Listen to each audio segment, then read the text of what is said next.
हम सभी जानते हैं कि व्यक्ति का मन बहुत चंचल होता है। यही कारण है कि मन अशांत रहता है और कई तरह के सवालों का जन्म भी अशांत मन के कारण ही होता है।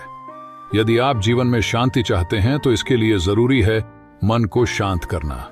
लेकिन मन को शांत कैसे किया जाए?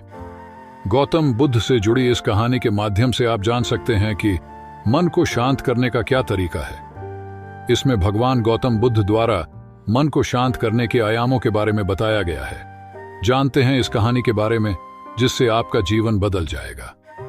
एक बार एक लड़का गौतम बुद्ध के पास जाकर कहता है, मेरे जीवन में बहुत अशांति है, कृपा करके आप मेरा मार्गदर्शन कीजिए जिससे कि मैं इस अशांति से छुटकारा पा सकूं।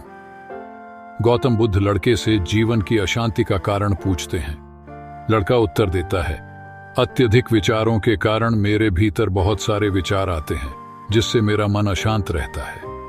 बुद्ध मुस्कुराते हुए कहते हैं, ऊपर आकाश की ओर देखो और बताओ कि तुम्हें सूर्य दिख रहा है।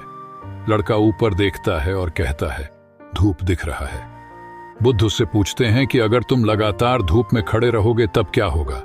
वह कहता है, मुझे अत्यधिक गर्मी लगेगी और शरीर में बेचैनी होगी।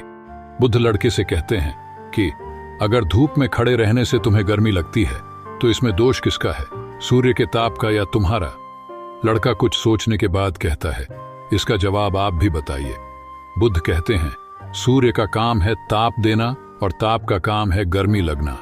ऐसे में तो दोष तुम्हारा ही है कि तुम धूप में जाकर खड़े हुए जिससे कि तुम्हें गर्मी लगी। तुम्हें अगर शीतलता चाहिए तो तुम्हें छांव में रहना होगा। ठीक इसी तरह चंचल मन का भी स्वभाव होता है विचारों और भावनाओं को जागृत करना। विचार क्षण भर के लिए होते हैं, लेकिन विचार से पैदा हुई भावनाएं देर तक टिकी रहती है। लेकिन यह तुम्हें निर्णय लेना है कि तुम्हें विचार और भावनाओं के साथ चलना है या अलग दिशा बनानी है।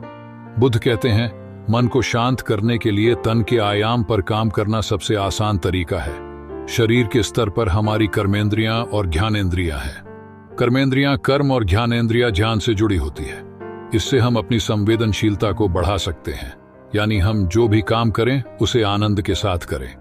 मन के आयाम से हटकर तन के आयाम पर जाने से ही तुम्हारा चित्त शांत होगा। ऐसा करने से तुम मन के आयाम से हटकर शरीर के आयाम पर आ जाओगे। ठीक उसी तरह जैसे तुम धूप से हटकर छांव में आ सकते थे।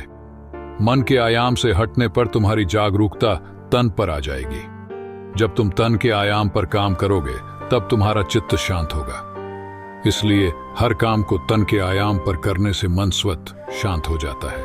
लड़का बुद्ध से कहता है, अपने भीतर के सुर को कैसे सुने? बुद्ध कहते हैं, किसी शांत स्थान पर रहकर जहां शांति हो, तब अपनी आंखें बंद करो और मन के भीतर चल रहे शोर से हटकर भीतर के सुर को सुनने की कोशिश करो। सुर निरंतर चलता रहता है, लेकिन बाहर के शोर के कारण तुम अपने मन के भीतर चल रहे सुर को नहीं सुन पाते हो।